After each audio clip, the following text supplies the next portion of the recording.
इसे कितना भी समझाइए, ये समझने वालों में से नहीं है। आप अभी वन देवी के मंदिर के आसपास भी मत भटकना। ऐसी चेतावनी देकर छोड़ दीजिए इसे। जहाँ ये है वहाँ मैं एक पल के लिए भी नहीं रहूंगी। जा रही हूँ मैं।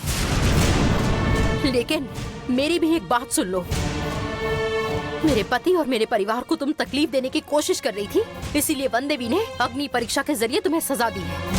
उसके बाद भी अगर तुमने अपना फैसला नहीं बदला और मेरे पति और परिवार को ऐसे ही तकलीफ देती रही तो तुम और मुसीबत में फंस जाओगी। हे भगवान, मुसीबत में फंसना मेरे लिए बड़ी बात नहीं है। जब से तुम मेरी बहन हो ये पता चला है, तब से ही मैं मुसीबत में फंस चुकी हूँ। तो क्या मैं खुश हूँ ऐसा लगता है? जब से मुझे ये पता लगा है कि तुम मेरी बहन हो, मैं अंदर ही अंदर घुटती जा रही हूँ। अगर ऐसा ही है तो मेरे पास रखा हुआ काल चक्र क्यों लेकर गई? लेकर गई ऐसा बार बार मत बोलो। मेरे पास जो काल चक्र था वो कोई और ले गया। ये मैंने तुम्हें पहले ही बताया था ना।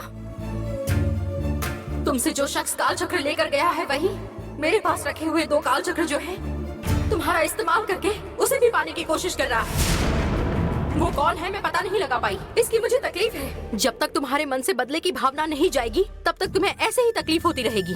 जब तुम्हारे मन से बदले की भावना पूरी तरह से खत्म हो जाएगी तभी तुम वन देवी के पास जाकर वो काल चक्र पहुंचा सकती हो। नंदिनी, अपने पति की जान बचाने के लिए मेरा मन बदलने की कोशिश मत करो।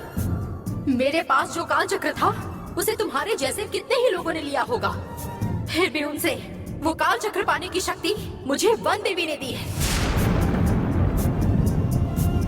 आने वाले पूर्णिमा से पहले पद्मा विशेष काल चक्र चाहे किसी के पास भी हो, मैं उसे हासिल करके रहूंगी।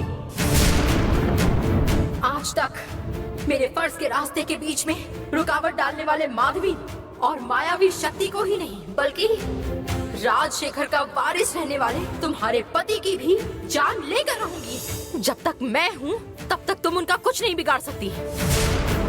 अगर तुमने ऐसा करने की कोशिश भी की तो उसके बाद फिर मैं अपनी जान ले लूंगी।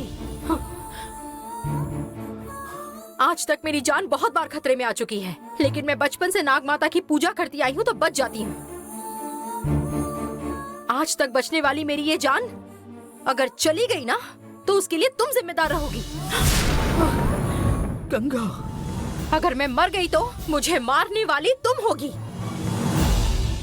अगर मुझे मारना है तो मेरे पति को हाथ लगाकर दिखाओ। अगर मुझे जिंदा देखना चाहती हो तो मेरे पति को जिंदा छोड़ दो, समझी?